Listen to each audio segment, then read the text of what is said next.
Good morning. बिना time waste किए start करते हैं। हमारा जर्नल का चैप्टर चल रहा है।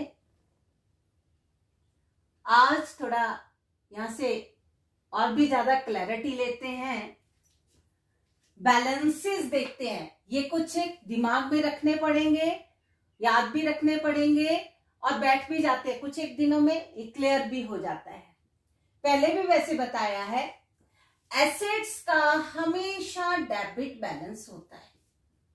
एसेट्स का हमेशा डेबिट बैलेंस होता है, लायबिलिटीज का क्रेडिट बैलेंस होता है, कैपिटल का भी क्रेडिट बैलेंस होता है।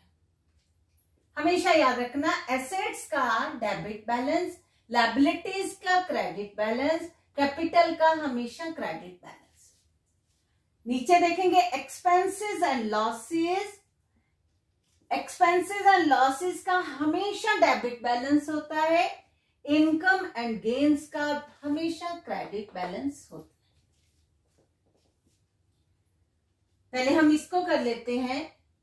ये जो मैंने ड्रॉ किया है बैलेंसेस दिखाने के लिए किया है। और दूसरा, अगर ये एसेट्स है, लायबिलिटीज है, बीच में एसेट्स है, बीच में लायबिलिटीज है, अगर उस एसेट्स में इंक्रीज होता है कुछ, तो वो किस साइड में एंट्री आपको पता है ना। जैसे मैं यहां पे थोड़ी एक एंट्री कर देती हूं, machinery purchased, machinery account debit to cash, machinery account debit to cash. यहां पे देखना है इंक्रीज और डिक्रीज इन एसेट्स को हम डेबिट करते हैं या क्रेडिट करते हैं, ये हम देखेंगे। सबसे पहले एक चीज दिमाग में रखना है कि एसेट्स जब जो भी आपको दिखेंगी या एक्सपेंसेस और लॉसेस जो भी आपको दिखेंगे, उनका डेबिट बैलेंस होता है। मशीनरी का हमेशा डेबिट बैलेंस होता है। और मशीनरी में जब भी इंक्रीज होती है, नई मशीनरी हम परचेज करते हैं, जब उसका डेबिट बैलेंस होता है, डेबिट मतलब उसको हम डेबिट करते हैं।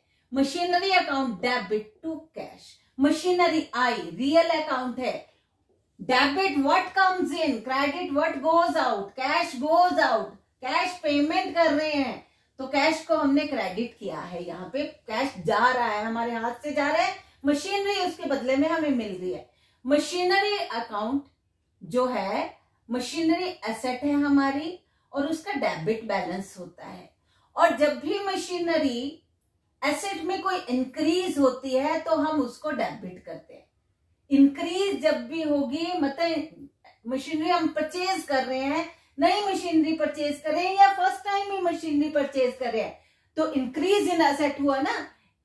मशीनरी परचेज की तो मशीनरी को डेबिट किया, तो इंक्रीज इन एसेट को हम डेबिट करते हैं। अगर हम सेल आउट करते हैं तो मशीनरी घट रही है, जा रही है, हमसे जा रही है, तो मशीनरी पहले 1 लाख की मशीनरी थी फॉर एग्जांपल, हमने 50,000 की सेल आउट कर दी, तो हमारी मशीनरी कितनी रहेगी, डिक्रीज हो गई। तो जब भी डिक्रीज होती है तो हम उसको क्रेडिट करते हैं। फॉर एग्जांपल मशीनरी, यहां पे ये मैं इसको थोड़ा यूज कर रही हूं, machinery sold, what comes in what goes out. पहले तो वो ट्रांजेक्शन ही देखते हैं। Machinery sold for rupees 10,000 for example.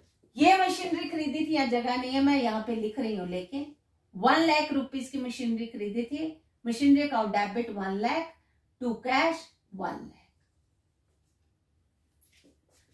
इस मशीनरी से हमारी 10,000 की मशीनरी सेल आउट हो रही है।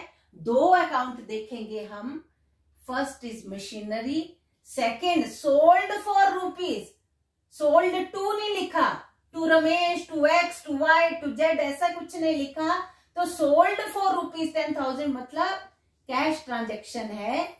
जब कुछ नहीं लिखा तो मतलब कैश ट्रांजेक्शन है। जब नाम लिख दिया तो वो ऑन क्रेडिट। वो भी मैं बता देती हूं।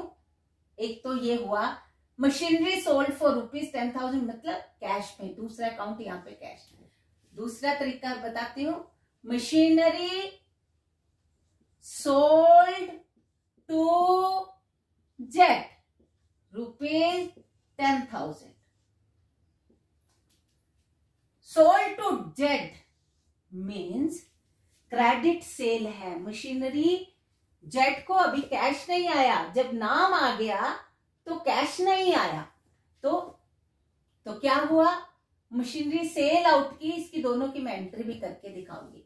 तीसरा क्या होता है देखेंगे, थोड़ा डिफरेंस देखना है।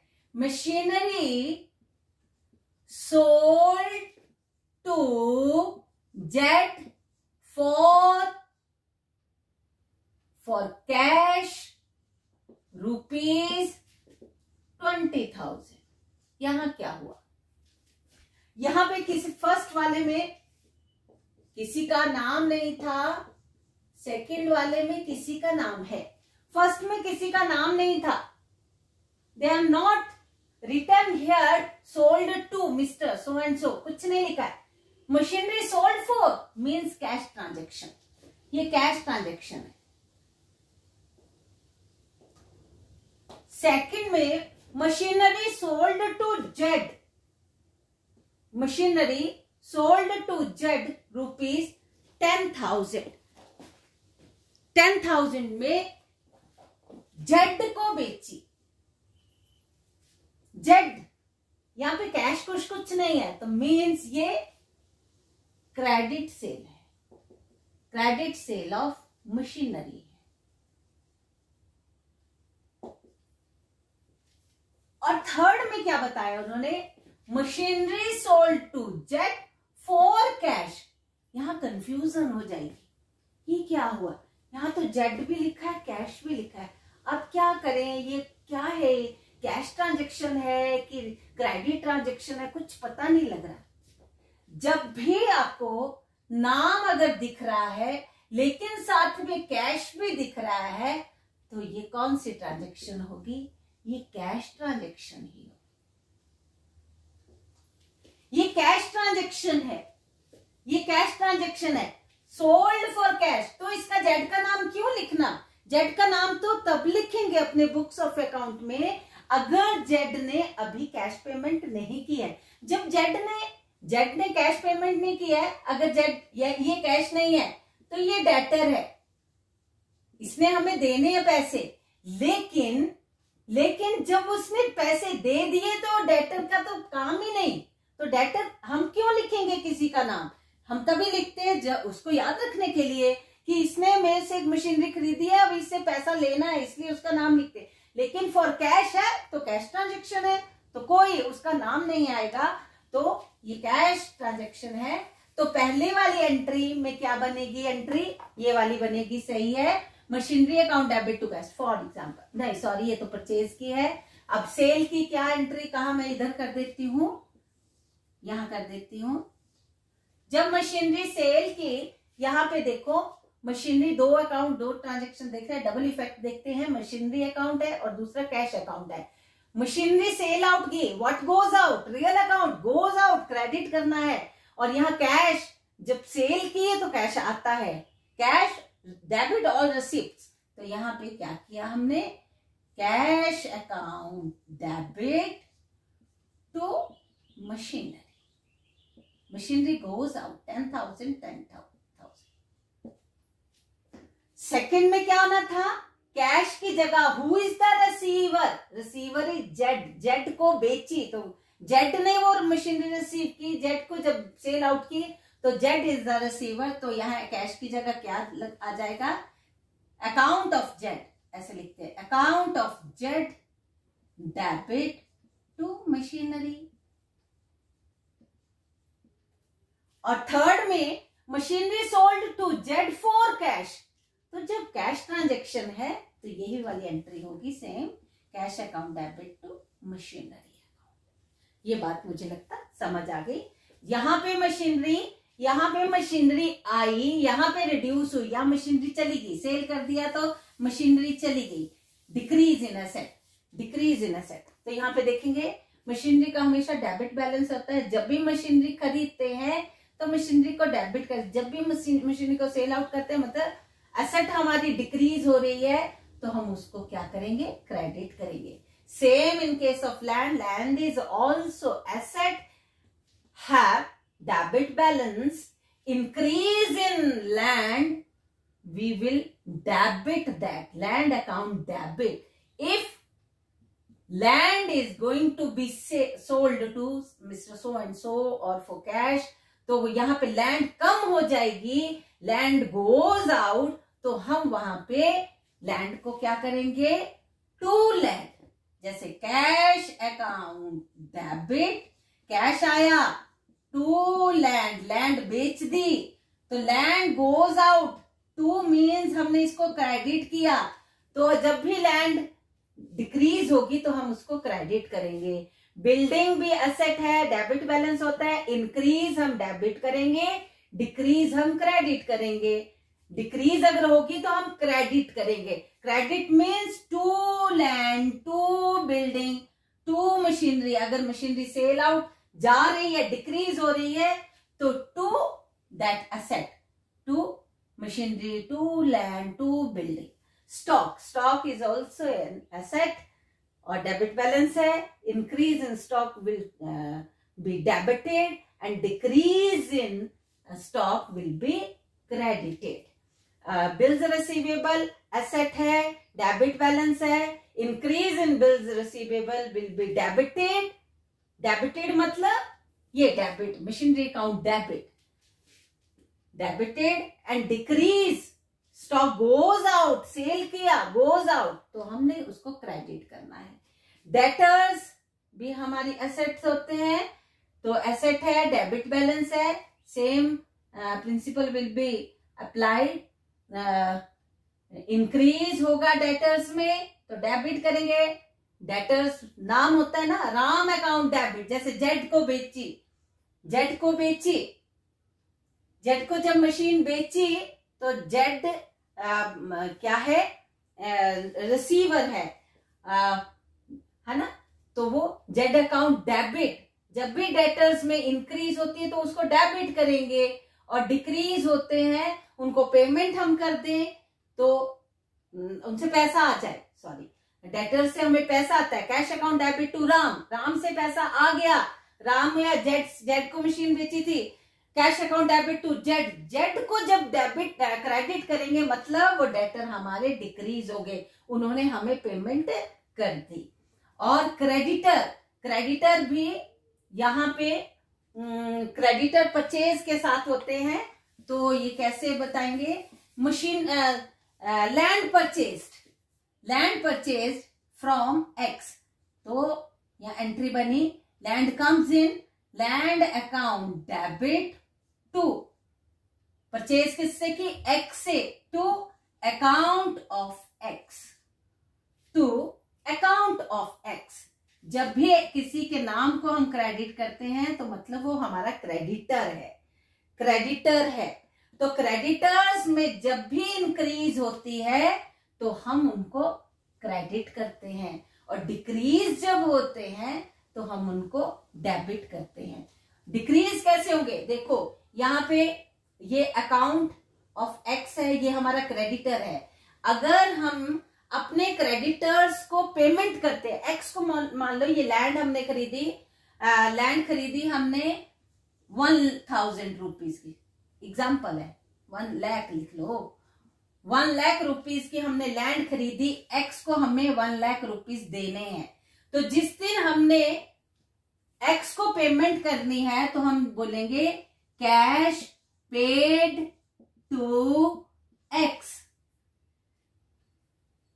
कैश अकाउंट, दूसरा X account, X, cash paid to X, cash goes out, cash जा रहा है, किसके पास जा रहा है, who is the receiver, X, तो रिसीवर को हमेशा डेबिट करते हैं, account of X debit to cash. जब भी हम क्रेडिटर, ये क्रेडिटर था ना हमारा, ये हमारा क्रेडिटर था, हमने इससे उधार में लैंड खरीदी थी, हमारा क्रेडिटर था। जैसे हम इसको पेमेंट करते हैं हमारे क्रेडिटर्स कम हो जाते हैं। जब भी हम पेमेंट करते हैं मतलब जब डेबिट कर दिया क्रेडिटर को, क्रेडिटर था एक्स, उसको डेबिट कर दिया मतलब उसको पेमेंट कर दी, वो डिक्रीज हो गई।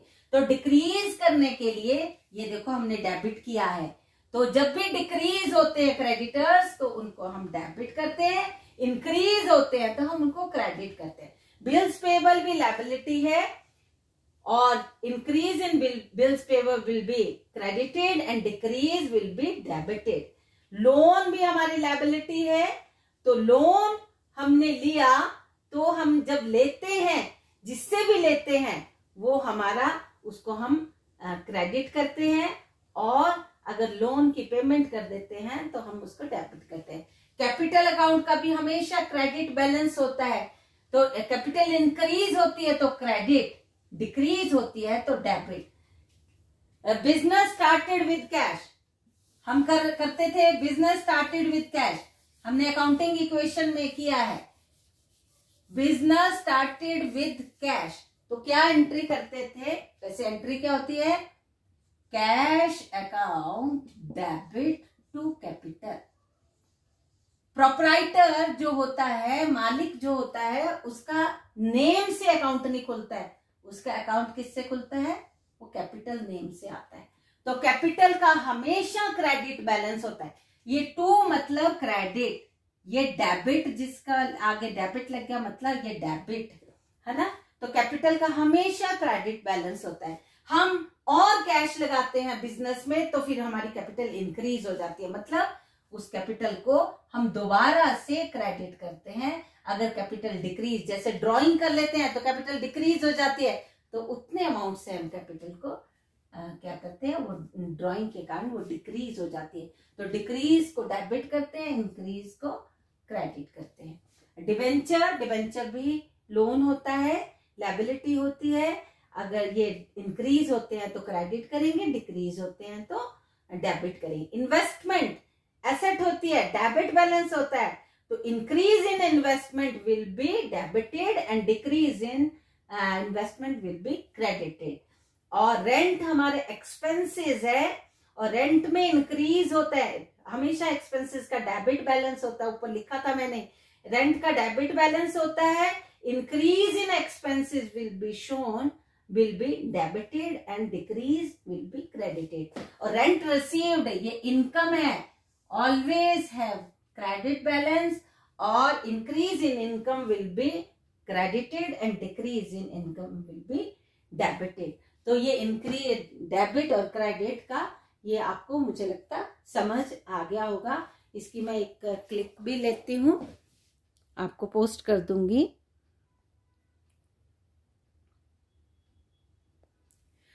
नेक्स्ट, इसको मैं थोड़ा इरेज करती हूँ, थोड़ा क्लियर हो जाएगा। नेक्स्ट जो है छोटा सा ही है, समझ भी जाएंगे। जब हम जर्नल एंट्री करते हैं तो कुछ पॉइंट्स हमें याद रखने पड़ते हैं। वो पॉइंट्स क्या क्या हैं वो बहुत, और ये एकदम से दिमाग में बैठते हैं, टेंशन नहीं कुछ भी। जब भी हम कुछ भी एंट्री, जर्नल एंट्री करनी है तो points to be remembered while journalizing।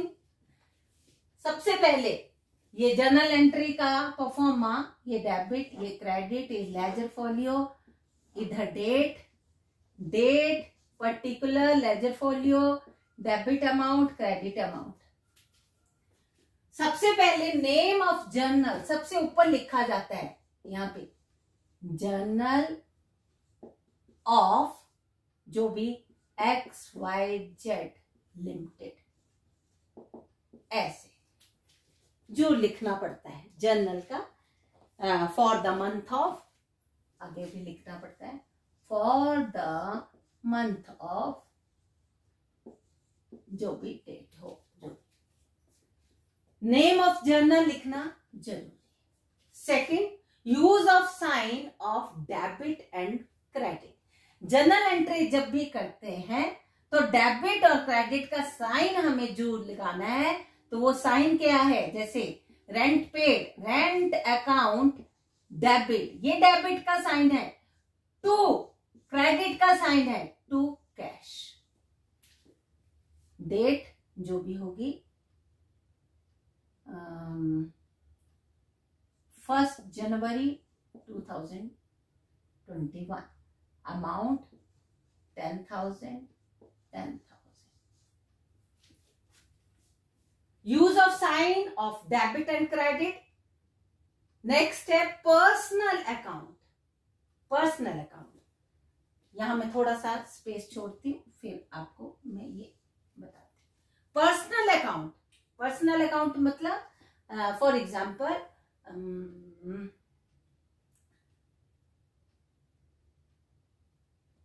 building purchased from A, rupees 4 lakh.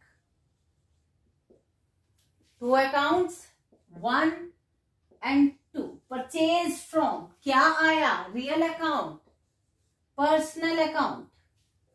What comes in? Building comes in. Building account, debit, personal account. From A ने building the, A sold a building to a business.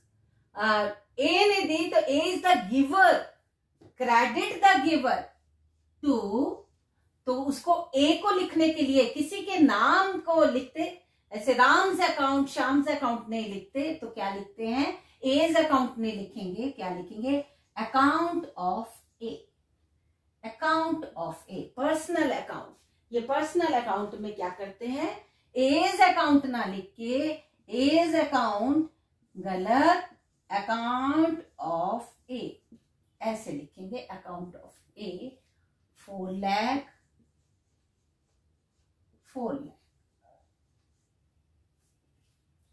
Next है narration. Narration यहां पे लिखनी पड़ती है, compulsory होती है। Being से स्टार्ट होती है।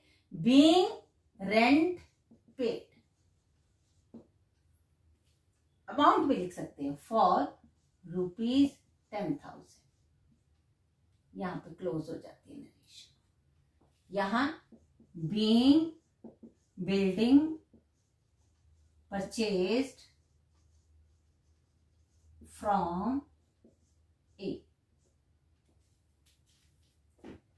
इसको बोलते हैं नरेशन। ये नरेशन। आगे लाइन ऑफ डिमार्केशन, जैसे एक एंट्री खत्म होती है उसके नीचे ये लाइन ऑफ डिमार्केशन खत्म कर देते हैं, बंद कर देते हैं इसको। अगली एंट्री इसके नीचे स्टार्ट होती है। टू राइट अमाउंट करेक्टली, यहां पे जो अमाउंट लिखते हैं वहां जल्दबाजी में ऐसे कुछ अमाउंट गड़बड़ नहीं करना।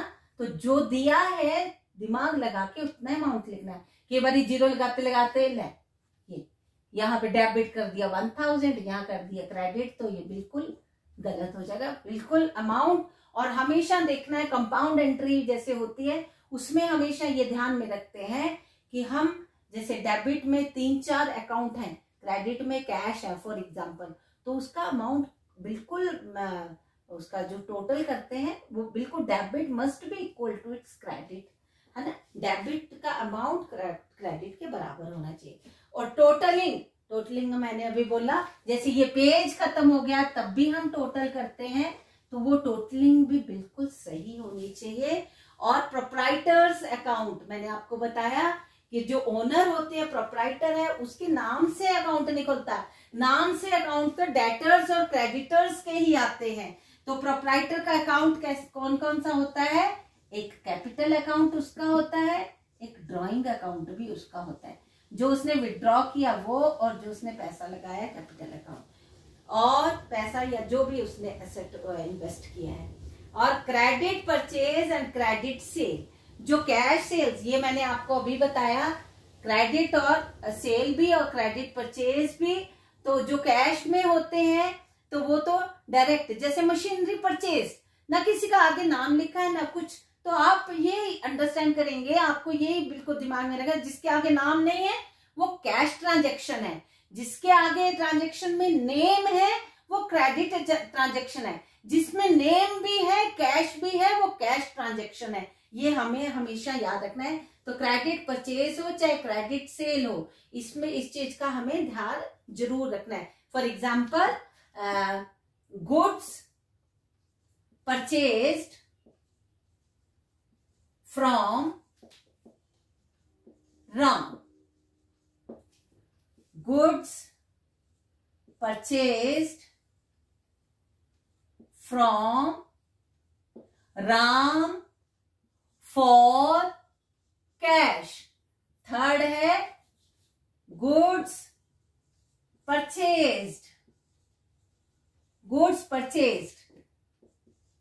1000,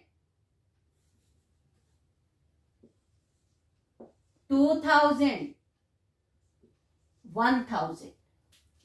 गुड्स परचेज मतलब कैश परचेजेस, ये कैश में, नगद में माल आया। Goods purchase from Ram, credit purchase. Goods purchase from Ram for cash purchases. ये हमेशा, ये चीज का हमेशा ध्यान रखेंगे। और जर्नलाइजिंग, जब भी जर्नल एंट्री करनी है, फॉर एग्जाम्पल मेरे पास इतना सा स्पेस है, ये स्पेस है और ये भी नहीं है, मान लो इतना सा स्पेस है, और मैंने एंट्री करनी है ये goods purchase from Ram for cash. तो ये गुड्स परचेज, जब भी गुड्स के साथ परचेज शब्द आएगा तो वो उसके लिए एंट्री करते बाद गुड्स वर्ड नहीं आएगा, ओनली परचेज आएगा। और गुड्स सोल्ड तो ओनली सेल वर्ड आएगा। तो यहाँ पे मैंने मान लो ये एंट्री करनी है, तो ये एंट्री बनी purchase account debit to cash. Purchase goods आई और नगद में आई तो कैश गोज आउट।